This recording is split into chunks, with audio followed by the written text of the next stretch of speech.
जीवों पर, भक्तों पर, या जो तपधारी थे ऐसे योगियों पर, जब भी उन पर इस प्रकार की कोई आपदा आई, उन्होंने प्रार्थना करी, विष्णु भगवान ब्रह्म का रूप धर के आए और उन्होंने उनका संहार करके, क्या उन्होंने उस कर्म को अपने सिर नहीं लिया?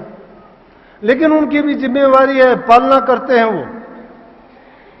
शंकर जी की भी जिम्मेवारी है कि संहार करते रहते हैं, उनकी तीनों की ड्यूटी लगी हुई है।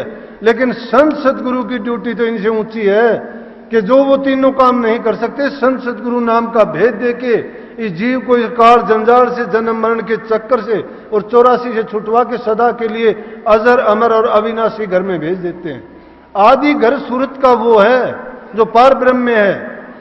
लेकिन ये जीव संसार के दूसरे जमीनों में जो लौकिक भक्ति है उसमें फंस गया। यज्ञ, हवन, पूजा पाठ, प्रार्थनाएं, आरती, तीर्थ, व्रत बहुत बढ़ा दिए।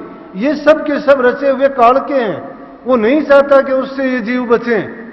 सतगुरु की महिमा अगर जानना चाहते हो तो सतगुरु से नाम की दीक्षा लेके नाम की कमाई करोगे, और जब अंतर के रूहानी मंडलों में चढ़ते चले जाओगे, जब गुरु की कीमत और कदर का पता लगेगा कि सतगुरु होता क्या है। लेकिन हमारा सतगुरु क्या? कामी का गुरु कामनी, लोभी का गुरु दाम, भक्तन के गुरु संत और संतन के गुरु राम। जिसकी जो कामना होती है उसका वही गुरु है। पैसे का लालची का गुरु पैसा है। कामी पुरुष की जो भी कामना है वो उसका गुरु है, उसकी स्त्री गुरु है। कबीर साहब कहते हैं, नर पशु गुरु पशु वेद पशु संसारा, मानसता को जानिए जा को विवेक विचारा। कोई नर का गुलाम है, कोई स्त्री का गुलाम है, कोई मूर्त का गुलाम है, कोई पत्थर का, कोई पानी का, कोई तीर्थ का गुलाम है। लेकिन मानस उसको जानो जिसको विवेक विचार है, जिसको समझ है कि जीव कहां से आया था और किस मार्ग से होके ये कैसे अपने निज देश में जा सकता है। परंतु उस सिख ने भी क्या किया कि गुरु के सामने बात कहते हुए तो देर नहीं लगी। जबान से कहने में क्या हर्ज आता है, जो भी मन में आया बोल दिया, कह दिया। उसने कहा फड़ाक देसी कि आप अगर हुक्म करो तो मैं तो जल के मर सकता हूं। बोले कि अच्छा ऐसा करो, आप जंगल में जाओ और जल के मर जाओ। बोला जी अभी लो। अब उसने इतने लोगों में, इतने सत्संगियों के बीच में ये बात कह के वहां से चल दिया। लेकिन चलता क्या है, मन में तो अभी भी उसके वही बात भरी पड़ी है जो उसने किया है। जो दिल से सच्चा नहीं है, विचारों से सच्चा नहीं, कर्म से क्या खाक सच्चा होगा।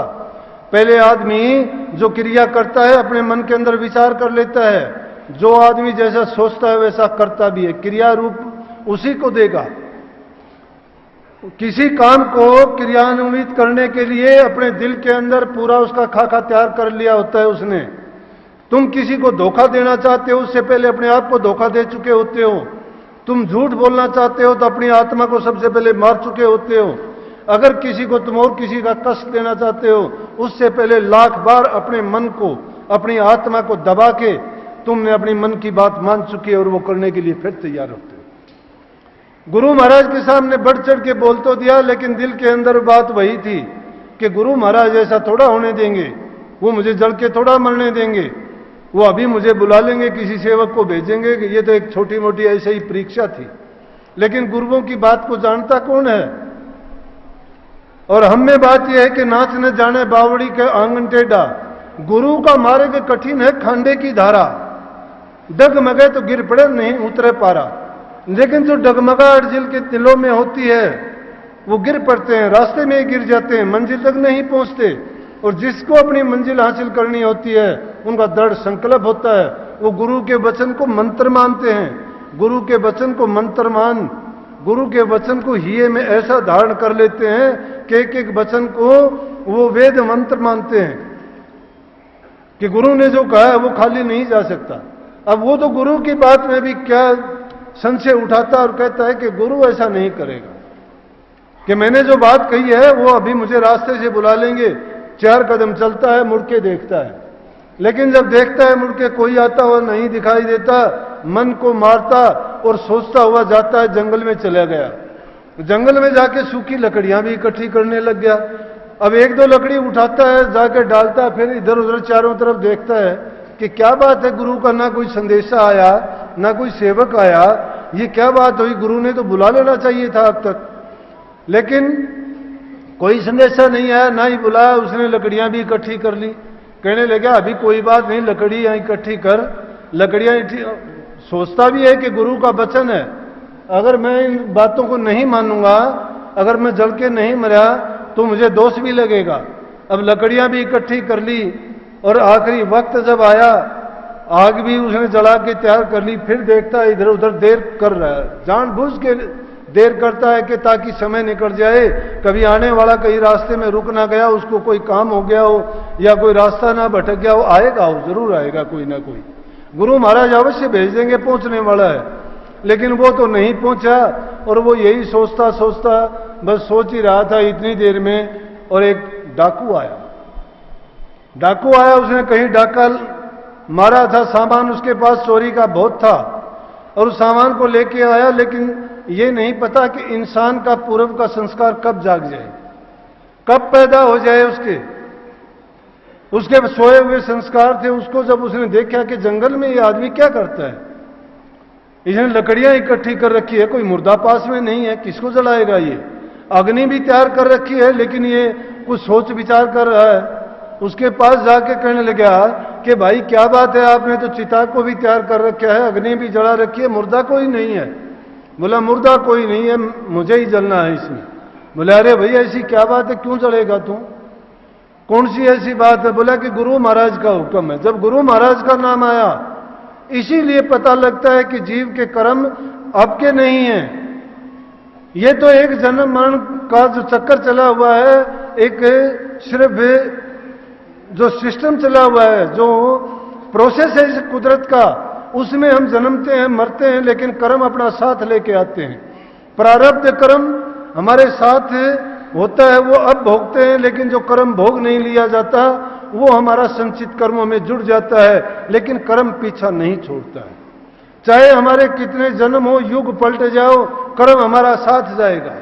लेकिन कर्म जब तक भोग नहीं लिया जाता, तब तक कर्म को भोगने के लिए हमें तैयार भी रहना चाहिए। लेकिन गुरु मिले तब कहाँ कमाना, गुरु मिल जाता है तो कर्म की जड़ को काटने का तरीका बता देता है। उसका इलाज एक ही है, नाम भक्ति, गुरु भक्ति या प्रभु का चिंतन, वो भी सही। गुरु की रहनुमाई में जो नहीं किया जाता है तो हम भटक जाते हैं। जिस प्रकार से उसने ऐसा किया, गुरु के वचन को मान तो लिया। अब कहता है डाकू से कि गुरु ने मुझे हुक्म दिया है कि तू जल के मर। डाकू के दिमाग में बात आई कि मैंने सारी जिंदगी खोटे कर्म किए हैं, चोरी डकैती डाली हैं, अरे गुरु का हुक्म कहां से मिलेगा। वो कहने लगा भैया एक बात कहूं आपसे, मैं प्रार्थना करता हूं। बोला बोलो। बोला कि मैं चाहता हूं ये गुरु का हुक्म तो तू मुझे दे दे, इसके बदले में तुझे सारा माल ले ले मेरे से।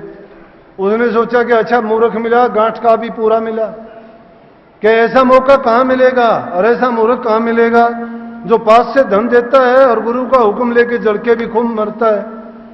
कहने लगा भाई ठीक है, मैं तो खुश हूं, तू ले ले।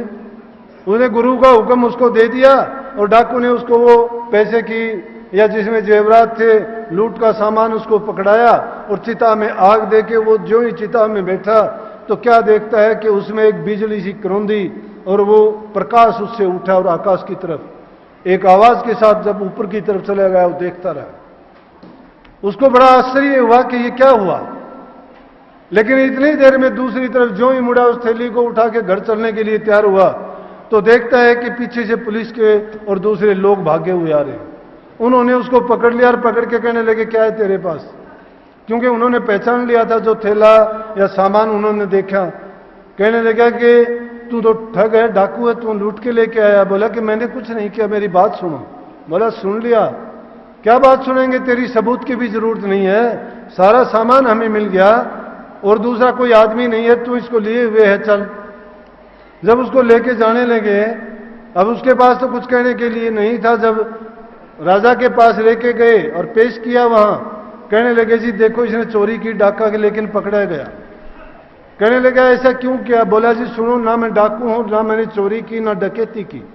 ये सामान जो था, एक आदमी था, मैं तो गुरु का हुक्म लेके आया था, अर्जुन साहब का, जलने के लिए तैयार हुआ था। गुरु महाराज ने मुझे जलने के लिए भेजा था, मैंने जंगल से लकड़ियां इकट्ठी की, जलने के लिए मैं तैयार हुआ।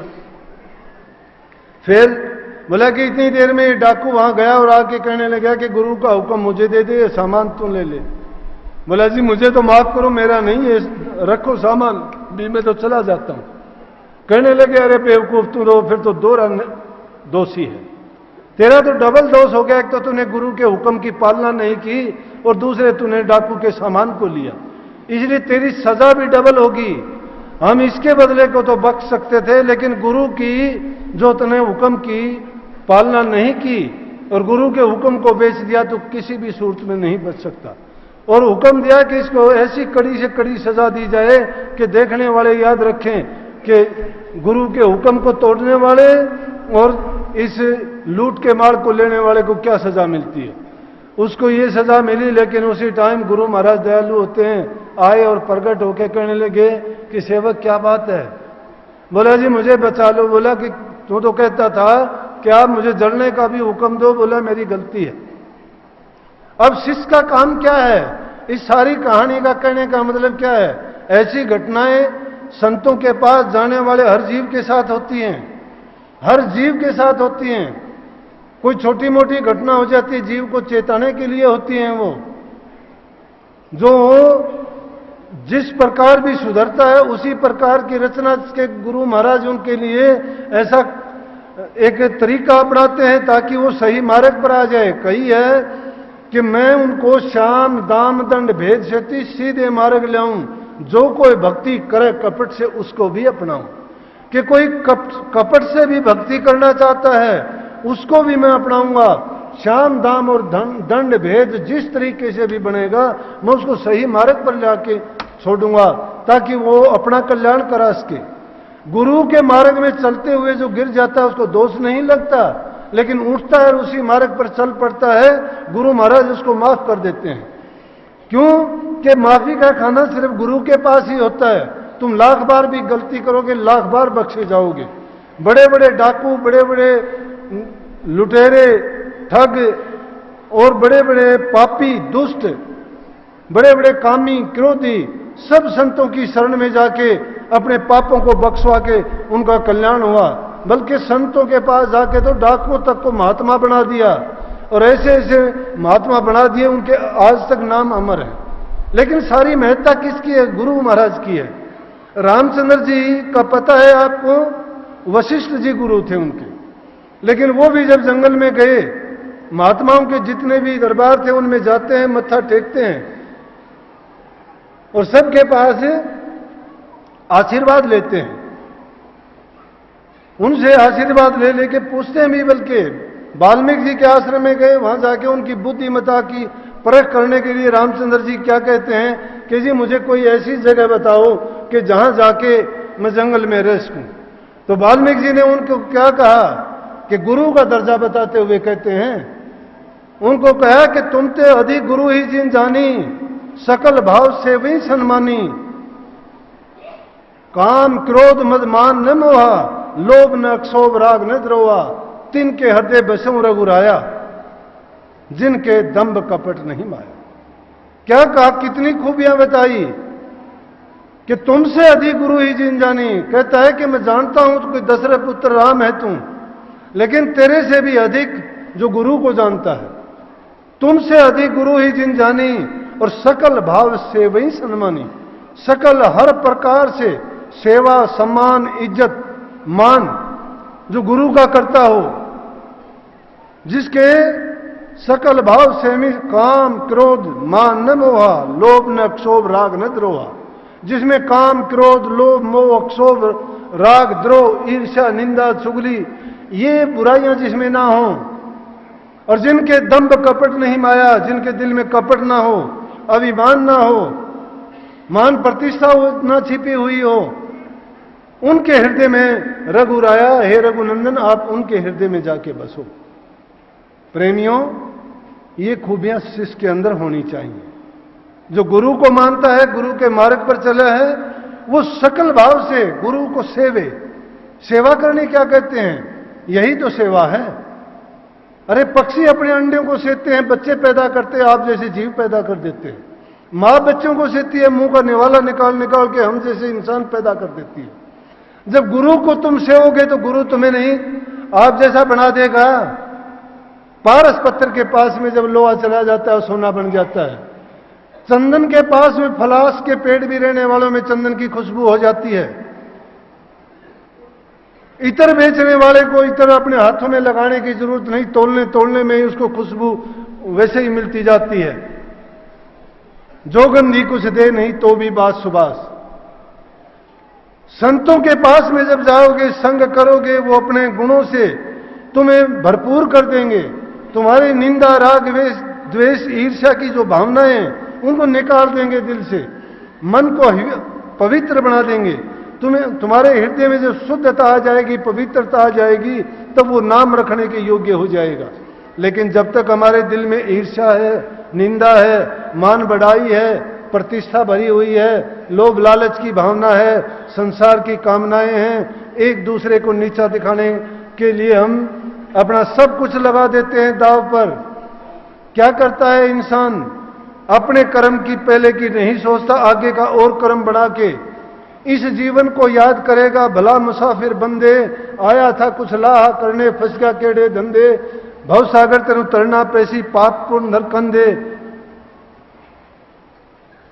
संसार से वही लोग पार उतरेंगे, कहें कबीर सोई पार उतर गए, हर हर नाम जपंदे। जो हरि का नाम जपत वही सुखिया, जो हरि का नाम जपेंगे वही सुखिया होंगे। सुख क्या है? सुख संसार के पदार्थों में नहीं है। जिनको हम सुख मानते हैं वो सुख नहीं है। संसार को तो भव सागर कहा है। सागर में पता होता है क्या होता है? सागर के अंदर नाव जब चलती है, एक दृष्टि करके डाल के देखो, कहीं भंवर पड़ेंगी, कहीं तूफान आएंगी, कहीं समुद्र की चट्टानों से टकराना पड़ेगा, कहीं उनके अंदर रहने वाले बड़े बड़े जानवर आप पर आक्रमण करेंगे, कहीं गर्म हवा आएंगी, कहीं ठंडी आएंगी, कहीं ऐसे तूफान उठ के आएंगे कि उन झिकोड़ों से बचना मुश्किल हो जाएगा। इसीलिए इस संसार को भवसागर कहा गया है। भवसागर में बड़ा डूंगा नीर है, बिना सतगुरु के तिरा नहीं जाएगा। खेवटिया सतगुरु को बना लोगे, पतवार तुम्हारे हाथ में दे देंगे, नाम की कमाई करोगे, सजग होके चलोगे, कदम कदम पर ख्याल रखने का मारे गए ये, त्याग का मारे गए ये, लेकिन है प्रेम का, श्रद्धा का, यकीन का और विश्वास का। गुरु को जब तुम मानस करके जानते हो, कभी कल्याण नहीं होगा, इस लाइन में चलने के काबिल नहीं हो, बेशक ना हो।